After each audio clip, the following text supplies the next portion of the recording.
दोस्तों मैं आशा करता हूँ आप लोग ठीक होंगे, सेफ होंगे। दोस्तों आज हम इस वीडियो में TDC CBSE graduation Assam university के अंदर सेकेंड सेमेस्टर में जो सब्जेक्ट है एनवायरमेंटल स्टडीज़ AECC 2 उसका दोस्तों पूरा सब्जेक्ट को आज हम इस वीडियो में कवर करने जा रहे हैं। इस सब्जेक्ट में दोस्तों कुल 5 यूनिट है, तो पाँचों यूनिट से जितने भी इम्पोर्टेंट टॉपिक है सब मैं आज आपको करवा दूँगा। वीडियो थोड़ा लंबा हो सकता है लेकिन बहुत ही हेल्पफुल होगा दोस्तों, क्योंकि एक ही वीडियो में आपको पाँचों यूनिट कवर हो जाएगा।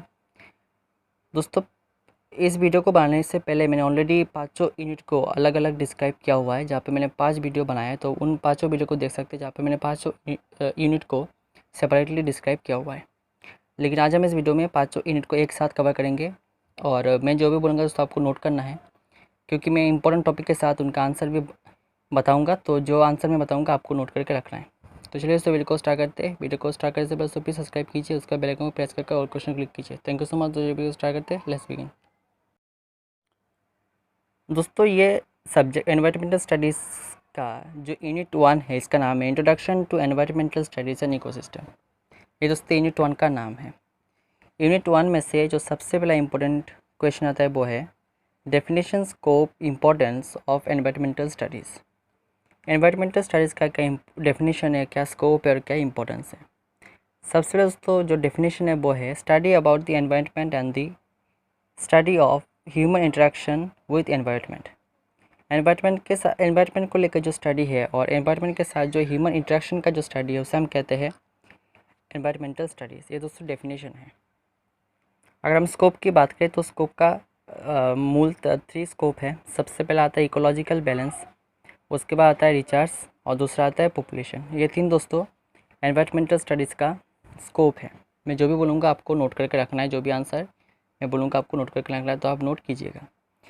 उसके बाद आता है इम्पोर्टेंस ऑफ एनवायरमेंटल स्टडीज़। अब एनवायरमेंटल स्टडी का क्या इंपॉर्टेंस है, to protect and save environment from various issues, pollution.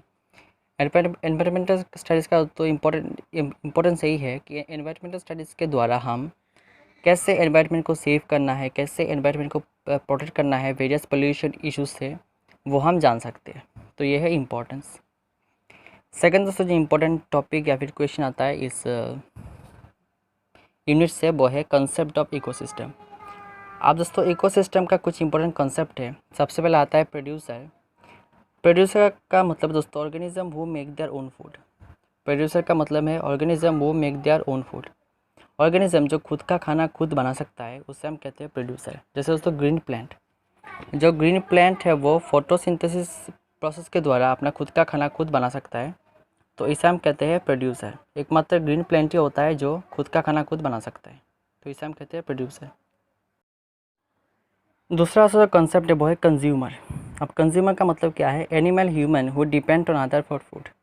जितने भी ह्यूमन है या फिर एनिमल है वो कंज्यूमर है, क्योंकि वो खाने के लिए दूसरों के ऊपर डिपेंडेंट है।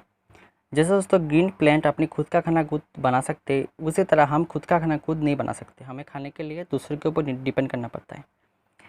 सपोज़ हमें खाने की ज़रूरत है, हम बाज़ार में जाएंगे खाना खरीदेंगे या फिर हम ग्रीन प्लांट को काट के खाएंगे, तो क्या है कि हम डिपेंडेंट हैं, उनके ऊपर डिपेंडेंट हैं, हम खुद से खाना खुद नहीं बना सकते।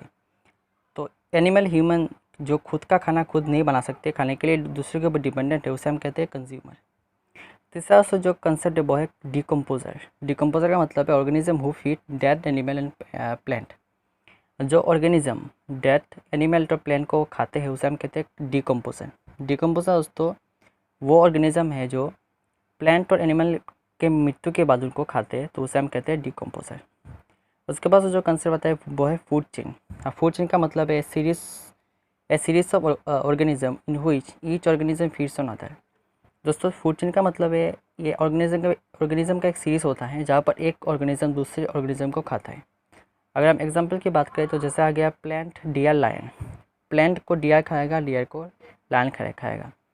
जैसे कि हम किसको फीड करेंगे, ग्रीन प्लांट या फिर मीट को हम खाएंगे और हमें मरने के बाद कौन खाएगा, डिकम्पोजर। तो ये एक सीरीज़ है जहाँ पर सभी ऑर्गेनिज्म एक दूसरे को खाते हैं अपने फूड के लिए, तो इसे हम कहते हैं फूड चेन। उसके बाद जो इम्पोर्टेंट कंसेप्ट आता है वो है फूड वेब। फूड वेब का मतलब है interconnection of food chain. Food chains में बहुत सारे फूड चेन में जो इंटरकनेक्शन होता है, एक दूसरे के बीच में जो इंटरकनेक्शन होता है उसे हम कहते हैं फूड चेन। उसे हम कहते हैं फूड वेब। उसके बाद तो जो इम्पोर्टेंट टॉपिक आता है वो है मेजर इकोसिस्टम। अब दोस्तों इकोसिस्टम बेसिकली 3 टाइप्स के होते हैं। सबसे पहला आता है फॉरेस्ट इकोसिस्टम। फॉरेस्ट इकोसिस्टम का मतलब है study of ecosystem found in forest. Forest में जितने भी इकोसिस्टम पाए जाते हैं उसका स्टडी को हम बोलते हैं फॉरेस्ट इकोसिस्टम। दूसरा आता है डेजर्ट इकोसिस्टम। डेजर्ट इकोसिस्टम का मतलब है जो इकोसिस्टम डेजर्ट में पाए जाते हैं, मरुभूमि में पाए जाते हैं, उसे हम कहते हैं डेजर्ट इकोसिस्टम। और लास्ट में आता है एक्वाटिक इकोसिस्टम। एक्वाटिक इकोसिस्टम का मतलब है वाटर बॉडीज़ में जितने भी इकोसिस्टम पाए जाते हैं उनको लेकर जो स्टडी है उसका हम कहते हैं एक्वाटिक इकोसिस्टम। जैसे लेक हो गया, रिवर हो गया, सी हो गया, इनमें से जो इकोसिस्टम मिलता है इसे हम कहते हैं एक्वाटिक इकोसिस्टम। दोस्तों ये गया यूनिट 1। तो यूनिट 1 में से ये कुछ इंपॉर्टेंट टॉपिक है जो मैंने आपको करवा दिया है। अब आता है दोस्तों यूनिट 2। यूनिट 2 में दोस्तों जो यूनिट 2 का जो नाम है वो है natural resources, renewable and non renewable resources. ये दोस्तों यूनिट 2 का नाम है। इस यूनिट में से दोस्तों सबसे पहला जो इंपॉर्टेंट क्वेश्चन आता है वो है what is renewable and non renewable resources. Renewable and non renewable resources का मतलब क्या होता है। रिन्यूएबल रिसोर्स का मतलब है दोस्तों जो रिसोर्सेज हम रिप्रोड्यूस कर सकते हैं, मतलब बार बार यूज़ कर सकते हैं, जो कभी ख़त्म नहीं होगा। जैसे कि सनलाइट हो गया, वाटर हो गया, ये सब है रिन्यूएबल रिसोर्सेज जो कभी ख़त्म नहीं होगा। और नॉन रिन्यूएबल रिसोर्स का मतलब है जो रिसोर्सेज हम रिप्रोड्यूस नहीं कर सकते, एक दिन ख़त्म हो जाएगा। जैसे कि पेट्रोल हो गया, फ्यूल हो गया, तो इन सब जो रिसोर्सेज को कहा जाता है नॉन रिन्यूएबल रिसोर्सेज। दूसरा दोस्तों जो इम्पोर्टेंट टॉपिक इस यूनिट 2 से आता है वो है लैंड रिसोर्सेज। अब लैंड रिसोर्स का मतलब है all the resources on land. हमारे अर्थ में या फिर अर्थ के लैंड में जितने भी रिसोर्सेज मिलते हैं उन सभी को कहा जाता है लैंड रिसोर्सेज। जैसे कि human life, transport, economic activity, इन सभी को कहा जाता है लैंड रिसोर्सेज। उसके बाद है तो सॉइल इरोशन। अब सॉइल इरोशन का मतलब क्या है loss of the upper layer of soil due to human या फिर नेचुरल एक्टिविटी। नेचुरल एक्टिविटी या फिर ह्यूमन एक्टिविटी के द्वारा सॉइल का अपर लेयर का जो लॉस होता है, जो डिस्ट्रॉय होता है, उसे हम कहते हैं सॉइल इरोशन। अब सॉइल इरोशन और लैंड डिग्रेडेशन एक ही होता है, तो आप सेम डेफिनेशन को लिख सकते हैं। उसके बाद जो इम्पोर्टेंट टॉपिक आता है वो है डेसर्टिफिकेशन। अब डेसर्टिफिकेशन का मतलब है land degradation in dry area. Dry area में जो लैंड का लॉस होता है, जो लैंड का जो डिस्ट्रॉय होता है, उसे हम कहते हैं डेसर्टिफिकेशन। उसके बाद जो इम्पोर्टेंट टॉपिक आता है वो है फॉरेस्ट रिसोर्सेज। अब फॉरेस्ट रिसोर्सेज का मतलब है resources found in forest area. Forest area में जो भी रिसोर्सेज मिलते हैं उसे हम कहते हैं फॉरेस्ट रिसोर्सेज। जैसे कि वुड हो गया, फ्यूल हो गया, वाइल्ड लाइफ हो गया, ये दोस्तों क्या है कि फॉरेस्ट रिसोर्सेज है। उसके बाद जो इम्पोर्टेंट क्वेश्चन आता है वो है डिफॉरेस्टेशन। अब डिफॉरेस्टेशन का मतलब है loss of forest land due to human purpose. Human purpose के द्वारा जो फॉरेस्ट लैंड का जो लॉस होता है उसे हम कहते हैं डिफॉरेस्टेशन। जो हम हमारे खुद के पर्पस के लिए, ह्यूमन के पर्पस के लिए जो फॉरेस्ट में जो लैंड का लॉस होता है या फिर फॉरेस्ट में जो ट्रीज़ को काटा जाता है उसे हम कहते हैं डिफॉरेस्टेशन। उसके बाद से इम्पोर्टेंट टॉपिक आता है वो है वाटर रिसोर्सेज। अब वाटर रिसोर्स का मतलब क्या है, वाटर खुद ही एक रिसोर्स है, क्योंकि वाटर के बिना ह्यूमन लाइफ जो है वो अधूरा है। तो उसके बाद आता है कंजर्वेशन ऑफ वाटर। हम वाटर को कैसे कंजर्वेट कर सकते हैं, तो 3 तरीके से हम वाटर को कंजर्वेट कर सकते हैं। सबसे पहले है saving rain water. Rain water को सेव करके हम वाटर को कंजर्वेशन कर सकते हैं। दूसरा जो तरीका है वो है रीयूज़ ऑफ वाटर। वाटर को रीयूज़ करके हम वाटर को कंजर्वेशन कर सकते हैं। और तीसरा है स्टॉप वेस्टेज ऑफ वाटर। अगर हम वाटर का वेस्टेज को कम कर दें तो उससे भी हम वाटर का कंजर्वेशन कर सकते हैं। उसके बाद से इम्पोर्टेंट टॉपिक आता है वो है एनर्जी रिसोर्सेज। और उससे एनर्जी रिसोर्सेज 2 टाइप के होते हैं, renewable and non renewable energy resources. Renewable energy resource का मतलब है जो नेचुरल रिसोर्सेज बार बार हम यूज़ कर सकते हैं, जो कभी ख़त्म नहीं होगा, तो उसे हम कहते हैं रिन्यूएबल एनर्जी रिसोर्सेज। और दूसरा है नॉन रिन्यूएबल एनर्जी रिसोर्सेज, मतलब जो रिसोर्सेज एक दिन ख़त्म हो जाएगा तो उसे हम कहते हैं नॉन रिन्यूएबल एनर्जी रिसोर्सेज। जैसे कि कुछ इंपॉर्टेंट जो टॉपिक है वो ये रहा। दोस्तों यूनिट 2 में से जितने भी इंपॉर्टेंट टॉपिक या फिर क्वेश्चन है वो मैंने आपको करवा दिया है। अब उसके बाद आता है यूनिट 3। यूनिट 3 का नाम है बायोडाइवर्सिटी एंड कंजर्वेशन। ये दोस्तों यूनिट 3 का नाम है। दोस्तों यूनिट 3 में से जो सबसे बड़ा इंपॉर्टेंट टॉपिक या फिर क्वेश्चन आता है वो है बायोडाइवर्सिटी। अब बायोडाइवर्सिटी का मतलब क्या है, different kind of life form found in the world. हमारे धरती में जितने भी different kind of life form पाया जाता है उन सभी को एक साथ हम बोलते हैं बायोडाइवर्सिटी। जैसे कि फ्लोरा, फोना, माइक्रो ऑर्गेनिज्म, इन सभी को हम एक साथ बायोडाइवर्सिटी कहते हैं, क्योंकि ये different types of life form है जो हमारी धरती में पाए जाते हैं, तो इन सभी को एक साथ बायोडाइवर्सिटी हम कहते हैं। उसके बाद से इंपॉर्टेंट टॉपिक आता है वो लेवल्स ऑफ बायोडाइवर्सिटी। अब बायोडाइवर्सिटी का 3 लेवल होता है। सबसे पहला genetic species and ecosystem diversity. Genetic biodiversity का मतलब है दोस्तों स्पीशीज़ के जीन में जो वेरिएशन होता है उसे हम कहते हैं जेनेटिक बायोडाइवर्सिटी। उसके बाद आता है पीशीज़ बायोडाइवर्सिटी। पीशीज़ बायोडाइवर्सिटी का मतलब है एक पर्टिकुलर कम्युनिटी में पीशीज़ में जो वैरायटी होता है उसे हम कहते हैं पीशीज़ बायोडाइवर्सिटी। और लास्ट में आता है इकोसिस्टम बायोडाइवर्सिटी। तो इकोसिस्टम बायोडाइवर्सिटी का मतलब है एक इकोसिस्टम में जो वेरिएशन होता है डाइवर्सिटी का, बायोडाइवर्सिटी से, तो उसे हम कहते हैं इकोसिस्टम बायोडाइवर्सिटी। उसके बाद से इम्पोर्टेंट टॉपिक आता है वो है बायोडाइवर्सिटी हॉटस्पॉट इन इंडिया और इन द वर्ल्ड। अगर हम दोस्तों इंडिया की बायोडाइवर्सिटी हॉटस्पॉट की बात करें तो कुछ इंपॉर्टेंट बायोडाइवर्सिटी हॉटस्पॉट है, जैसे कि वेस्टर्न घाट हो गया, हिमालय हो गया, सुंदरबन, अंडमान निकोबार आइसलैंड। ये दोस्तों हमारे इंडिया में जो बायोडाइवर्सिटी हॉटस्पॉट है ये है। अगर हम दोस्तों वर्ल्ड की बात करें कि वर्ल्ड में कौन कौन सा इंपॉर्टेंट बायोडाइवर्सिटी हॉटस्पॉट है, तो वर्ल्ड में टोटल 36 बायोडाइवर्सिटी हॉटस्पॉट है। उनमें से अगर हम इम्पोर्टेंट की बात करें तो वो है north American coastal plain, coastal forest of eastern Africa, western Sunda. ये दोस्तों हमारे वर्ल्ड में कुछ इंपॉर्टेंट बायोडाइवर्सिटी हॉटस्पॉट है। उसके बाद जो इम्पोर्टेंट क्वेश्चन है वो है एंडेंजर स्पीशीज़ क्या होता है और एंडेमिक स्पीशीज़ क्या होता है।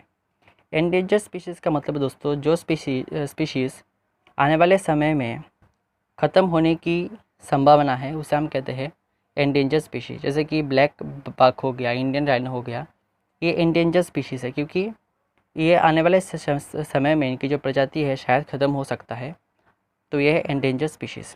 एंडेमिक स्पीशीज़ की अगर हम बात करें तो वो स्पीशीज़ है जो कुछ स्पेसिफिक एरिया में पाए जाते हैं, तो उसे हम कहते हैं एंडेमिक स्पीशीज़। जैसे कि निकोबार पाइगन हो गया, वाइल्ड पिग हो गया, तो ये है एंडेमिक स्पीशीज़। उसके बाद जो इम्पोर्टेंट टॉपिक आता है थ्रेट्स ऑफ बायोडाइवर्सिटी। बायोडाइवर्सिटी क्या क्या थ्रेट है, तो सबसे पहला जो थ्रेट है वो है हैबिटेट लॉस, दूसरा है पोचिंग ऑफ वाइल्ड लाइफ और तीसरा है नेचुरल कैलामिटी। ये दोस्तों 3 जो है ये बायोडाइवर्सिटी का थ्रेट है। अब दोस्तों इसके बाद जो इम्पोर्टेंट टॉपिक आता है वो है कंजर्वेशन ऑफ बायोडाइवर्सिटी। अब बायोडाइवर्सिटी को हम किस तरह से कंजर्वेट कर सकते हैं, सेव कर सकते हैं, तो 2 तरीके से हम बायोडाइवर्सिटी को कंजर्वेशन कर सकते हैं। सबसे पहला इन सितु कंजर्वेशन। इन सितु कंजर्वेशन का मतलब दोस्तों जब हम एंडेंजर स्पीशीज़ को उनके खुद के नेचुरल हैबिटेट में कंजर्वेशन करते हैं तो उसे हम कहते हैं इन सितु कंजर्वेशन। और उसके बाद आता है एक्स सितु कंजर्वेशन। एक्स सितु कंजर्वेशन का मतलब है जब हम एंडेंजर स्पीशीज़ को उनके नेचुरल हैबिटेट के बाहर कंजर्वेशन करते हैं तो उसे हम कहते हैं एक्स सितु कंजर्वेशन। दोस्तों ये था यूनिट 3 से सभी इम्पोर्टेंट टॉपिक। उसके बाद तो जो आता है वो है यूनिट 4। अब यूनिट 4 का उसका नाम है environmental pollution, environmental policies and practices. ये दोस्तों यूनिट 4 का नाम है। इससे दोस्तों सबसे पहला जो इम्पोर्टेंट क्वेश्चन आता है वो है एनवायरमेंटल पोल्यूशन, जैसे कि air pollution, water pollution, soil pollution, noise pollution. तो सबसे पहले दोस्तों जो पोल्यूशन आता है वो है एयर पोल्यूशन। अब एयर पोल्यूशन का मतलब है contamination of air due to harmful substances. जब हार्मफुल सब्सटेंसेस के द्वारा एयर में पोल्यूशन होता है तो उसे हम कहते हैं एयर पोल्यूशन। अब एयर पोल्यूशन का अगर हम कॉसेस की बात करें तो कुछ इंपॉर्टेंट कॉसेस है, जैसे कि बर्निंग ऑफ फॉसिल फ्यूल। जब हम फॉसिल फ्यूल को बर्न करते हैं तो उससे एयर पोल्यूशन हो सकता है। दूसरा है कंस्ट्रक्शन। अगर किसी भी एरिया में कंस्ट्रक्शन हो रहा है तो उससे जो धुआं निकलता है उससे भी एयर पोल्यूशन हो सकता है। तीसरा है इंडस्ट्रियल एमिशन। अगर इंडस्ट्रियल वर्क के द्वारा कुछ निकलता है, कुछ जहरीला गैस निकलता है तो उससे भी क्या होता है कि एयर पोल्यूशन हो सकता है। अगर हम इफेक्ट की बात करें कि एयर पोल्यूशन से क्या क्या इफेक्ट हो सकता है, तो हार्ट डिजीज़ हो सकता है, ग्लोबल वार्मिंग हो सकता है। अगर हम कंट्रोल की बात करें कि एयर पोल्यूशन को हम किस तरह से कंट्रोल कर सकते हैं, तो कुछ इंपॉर्टेंट जो रास्ते हैं, सबसे पहले लेस फॉसिल फ्यूल। अगर हम फॉसिल फ्यूल का यूज़ कम कर दें तो उससे भी जो एयर पोल्यूशन है वो कम हो सकता है। और दूसरा है प्रॉपर रूल एंड रेगुलेशन। अगर प्रॉपर रूल एंड रेगुलेशन बनाया जाए एयर पोल्यूशन कंट्रोल के ऊपर तो उससे भी एयर पोल्यूशन कंट्रोल हो सकता है। दूसरा जो पोल्यूशन आता है वह वाटर पोल्यूशन। अब वाटर पोल्यूशन का मतलब क्या है, contamination of water due to harmful substances. जब हार्मफुल सब्सटेंस के द्वारा वाटर में पोल्यूशन होता है तो उसे हम कहते हैं वाटर पोल्यूशन। अगर हम वाटर पोल्यूशन के कॉजेज़ की बात करें तो इंडस्ट्रियल वेस्ट हो गया। अगर इंडस्ट्रियल वर्क के द्वारा जो जहरीला चीज़ें निकलती है अगर वो वाटर से मिलता है तो उससे भी वाटर पोल्यूशन हो सकता है। दूसरा एसिड रेन से भी वाटर पोल्यूशन हो सकता है। और तीसरा है ऑयल स्पिल। अगर जहरीला ऑयल या फिर इंडस्ट्रियल ऑयल निकल कर पानी से मिलता है तो उससे भी जो वाटर पोल्यूशन हो सकता है। उसके बाद है इफेक्ट। वाटर पोल्यूशन का क्या क्या इफेक्ट हो सकता है? तो सबसे पहला इफेक्ट उससे जो है वो डिजीज़ हो सकता है, जैसे कि कोलेरा हो गया, पोलियो हो गया। अगर ये ह्यूमन पीते हैं पोल्यूटेड वाटर तो इससे ये डिजीज़ हो सकता है।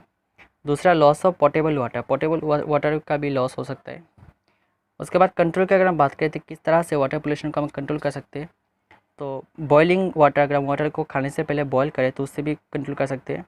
और दूसरा है प्रॉपर नॉलेज होना चाहिए। उसके बाद से जो पोल्यूशन आता है वो है सॉइल पोल्यूशन। अब सॉइल पोल्यूशन का मतलब क्या है? Contamination of soil due to harmful substances. जब हार्मफुल सब्सटेंसेस द्वारा सॉइल में पोल्यूशन होता है तो उसे हम कहते हैं सॉइल पोल्यूशन।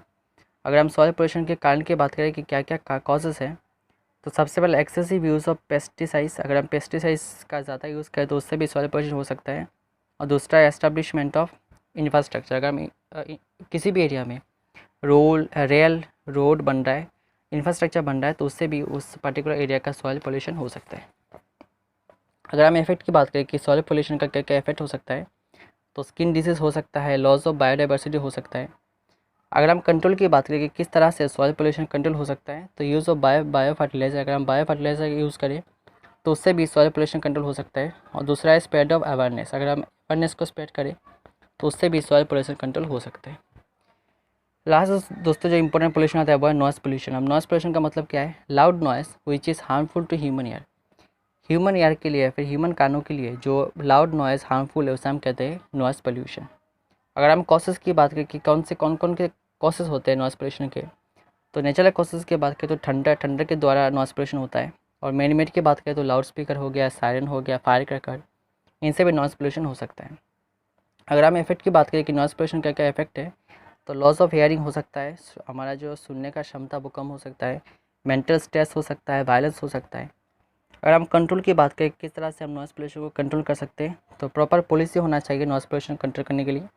और दूसरा है staying away from noisy area. अगर हम नॉइसी एरिया से दूर रहे तो उससे भी जो नॉइस पोल्यूशन वो कंट्रोल हो सकता है। उसके बाद जो इम्पोर्टेंट टॉपिक आता है वो है control measure of urban and industrial waste. Urban and industrial waste को कंट्रोल करने के क्या क्या मेजर है, तो मूल 3 मेजर है। सबसे पहले रिसाइकलिंग। अगर हम रिसाइकलिंग करें तो उससे भी हो सकता है। दूसरा है यूज़ ऑफ लैंडफिल्स। अगर हम लैंडफिल्स का यूज़ करें तो उससे भी हो सकता है। और तीसरा है ओपन डंपिंग। अगर हम ओपन डंपिंग का व्यवस्था करें तो उससे भी हो सकता है। उसके बाद से इम्पोर्टेंट टॉपिक आता है वो है nuclear hazards and their effect in human life. Nuclear hazard क्या है और उसका क्या इफेक्ट होता है ह्यूमन लाइफ में। तो न्यूक्लियर हज़ार्ड का मतलब दोस्तों pollution of environment due to radioactive material. जब रेडियो एक्टिव मटेरियल के द्वारा एनवायरनमेंट पोल्यूशन होता है तो उसे हम कहते हैं न्यूक्लियर हैज़ार्ड। और अगर इसका कारण ह्यूमन लाइफ में इफेक्ट की बात करें तो स्किन बर्न हो सकता है, कैंसर हो सकता है, तो इस तरह का इफेक्ट हो सकता है।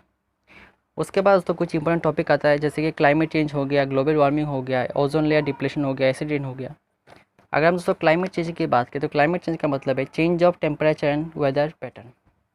जब टेम्परेचर एंड वेदर पैटर्न का चेंज होता है तो उसे हम कहते हैं क्लाइमेट चेंज। दूसरा है ग्लोबल वार्मिंग। तो ग्लोबल वार्मिंग का मतलब है heating of earth climate due to human activity. जब ह्यूमन एक्टिविटी के द्वारा अर्थ का जो वर्ल्ड का जो क्लाइमेट का हीट होता है उसे हम कहते हैं ग्लोबल वार्मिंग। उसके बाद है ozone layer depletion. Ozone layer depletion का मतलब है loss of ozone layer due to human activity. जब ह्यूमन एक्टिविटी के द्वारा ओजोन लेयर का लॉस होता है तो उसे हम कहते हैं ओजोन लेयर डिप्लेशन। और लास्ट में आता है एसिड रेन। एसिड रेन का मतलब है दोस्तों acid rain with high level of sulphuric acid and nitric acid. जब रेन में high level of sulphuric and nitric acid होता है तो उसे हम कहते हैं एसिड रेन। उसके बाद से इम्पोर्टेंट टॉपिक आता है वो है एनवायरनमेंट लॉ। अब तो एनवायरनमेंट को प्रोटेक्ट करने के लिए कुछ लॉज बनाए गए हैं। 3 मेजर लॉ है। सबसे पहले आता है एनवायरनमेंट प्रोटेक्शन एक्ट जो 1986 में बनाया गया था, जिसका मेन एम था एनवायरनमेंट को प्रोटेक्ट करना। दूसरा है वाइल्ड लाइफ प्रोटेक्शन एक्ट जो 1972 में बनाया गया था वाइल्ड लाइफ को प्रोटेक्ट करने के लिए। और लास्ट में आता है फॉरेस्ट कंजर्वेशन एक्ट जो 1980 में बनाया गया था फॉरेस्ट को कंजर्वेशन करने के लिए। ये दोस्तों यूनिट 4 गया है। यूनिट 4 से यही सभी इंपॉर्टेंट टॉपिक है। और लास्ट में आता है यूनिट 5। यूनिट 5 का दोस्तों नाम है ह्यूमन कम्युनिटीज़ एंड एनवायरनमेंट। ये दोस्तों यूनिट 5 का नाम है। यूनिट 5 में से जो सबसे पहला इंपॉर्टेंट क्वेश्चन आता है वो है human population growth, impact on environment and impact on human health welfare.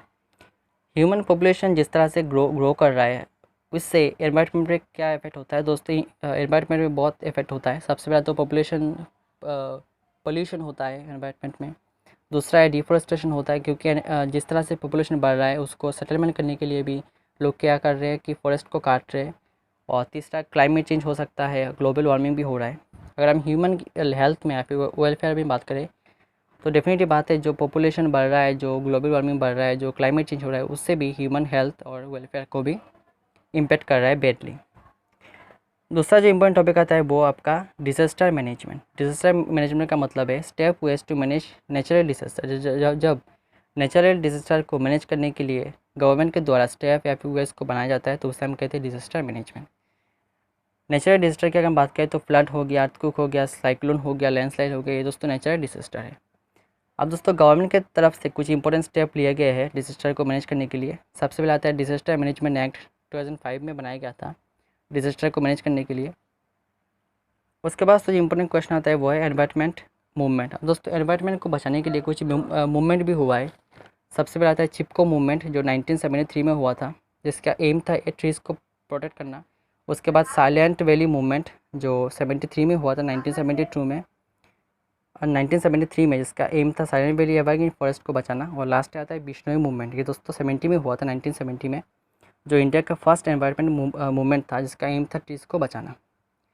Last दोस्तों जो इंपॉर्टेंट टॉपिक आता है वो एनवायरमेंटल कम्युनिकेशन है पब्लिक अवेयरनेस। एनवायरमेंटल कम्युनिकेशन का मतलब दोस्तों पब्लिक को एजुकेट करना एनवायरमेंटल थ्रेट के बारे में, ताकि पब्लिक उससे अच्छे से डील कर सके और हमारे एनवायरमेंटल थ्रेट कम हो। और पब्लिक अवेयरनेस का मतलब है जो पब्लिक अवेयरनेस नेसेसरी है हमारे एनवायरमेंट को बचाना। दोस्तों आज हमने इस वीडियो में जो एनवायरमेंटल स्टडीज़ है ECC 2 का 5 यूनिट्स जितने भी इंपॉर्टेंट टॉपिक है मैंने सब आपको करवा दिया, एक ही वीडियो में आपको मिल गया। लेकिन उसके बावजूद भी आपको बुक पढ़ना पड़ेगा अच्छे से। बुक और ये वीडियो का आप देखेंगे, दोनों के ऊपर रिलाई करेंगे तो आपका मार्क्स डेफिनेटली अच्छा आएगा। तो थैंक यू सो मच दोस्तों, आज के लिए इतना। गुड बाय, अच्छे स्वस्थ रहिए।